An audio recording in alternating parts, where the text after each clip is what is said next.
വർഷങ്ങൾ പഴക്കമുള്ള കേസുകളാണ് ഇപ്പോൾ ഉയർന്നത്. ഇപ്പോ ഏതെല്ലാം രീതിയിലുള്ള മർദ്ദനങ്ങൾ കേരളത്തിൽ നടന്നിട്ടുണ്ട്. അത്തരം സംഭവങ്ങളിൽ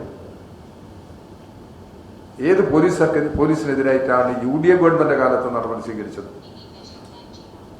ഒരുപാട് സംഭവങ്ങളില്ലേ? അടിയന്തരാവസ്ഥ കാലത്ത് അങ്ങേയറ്റത്തെ പീഡനം അനുഭവിച്ച ഒരാളാണ് ഞാൻ. എന്തിനാണ് എന്നെ അറസ്റ്റ് ചെയ്തത്? എന്തിനാണ് എന്നെ തല്ലിയത്? എന്തിനാണ് ജയിലിലടച്ചത് എന്നത് ഇപ്പോഴും എനിക്ക് വ്യക്തമല്ല. DRYS കേസെടുത്തിരുന്നു. കേസൊക്കെ പിന്നെ കോടതി വെറുതെ വിടുകയാണ് ചെയ്തിട്ടുള്ളത്.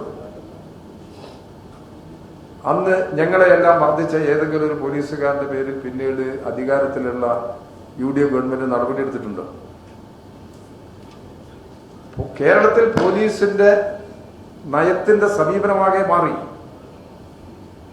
ലോക്കമർദ്ദനം അനുവദിക്കില്ല, ജനങ്ങൾക്കെതിരായ ഒരു നടപടിയെയും സ്വീകരിക്കില്ല, ജനങ്ങൾക്കെതിരായ നീക്കം വന്നു കഴിഞ്ഞാൽ ആരോപണ വിധേയരായിട്ടുള്ള പോലീസുകാരെ നടപടിക്ക് വിധേയമാക്കുക. കേരളത്തിൽ നിരവധി പോലീസുകാർ സർവീസിൽ നിന്ന് പുറത്തുപോയില്ലേ? ഈ 9 വർഷക്കാലത്തെ ഭരണത്തിനിടയിൽ.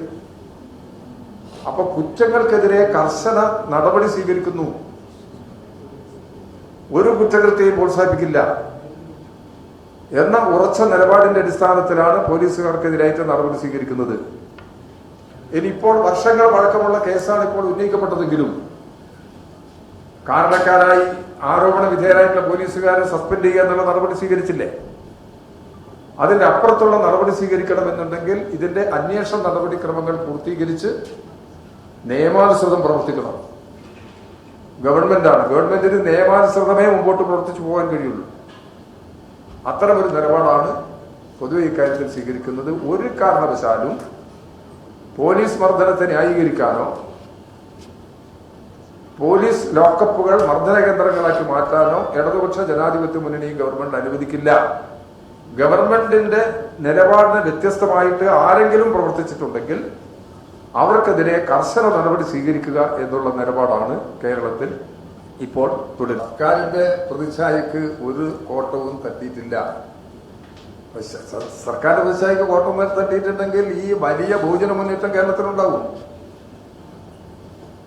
കേരളത്തിൽ ഗവൺമെന്റ് സംഘടിപ്പിച്ച പരിപാടികളൊക്കെ നിങ്ങൾ ശ്രദ്ധിക്കുക കഴിഞ്ഞ ദിവസങ്ങളിൽ ആ ഭോജന മുന്നേറ്റം ഉണ്ടാക്കാൻ കഴിയുമോ? അപ്പോ സർക്കാരിന്റെ പ്രതിച്ഛായക്ക് ഒരു കോട്ടവുമില്ല. പക്ഷെ ഇതുപോലുള്ള പ്രശ്നങ്ങൾ ഉപയോഗപ്പെടുത്തി കളവ് പ്രചരിപ്പിച്ച് ജനങ്ങളെ തെറ്റിദ്ധരിപ്പിക്കുന്നതിന് വേണ്ടിയുള്ള പ്രചാരണം നടക്കുന്നുണ്ട്. ആ പ്രചാരണത്തിനോടൊപ്പം നിൽക്കരുത്. ദയവീത് ആരും ആ പ്രചാരണത്തിന് കൂട്ടുനിൽക്കരുത്. വസ്തുതാപരമായ പ്രചരണം നടത്തിക്കോട്ടെ. വസ്തുതാവിരുദ്ധമായ പ്രചരണത്തിന് ആരും കൂട്ടുനിൽക്കാൻ പാടില്ല. അത്തരമൊരു നിലപാടാണ് ജനങ്ങളുടെ താല്പര്യത്തെ മുൻനിർത്തി യഥാർത്ഥത്തിൽ സ്വീകരിക്കുക.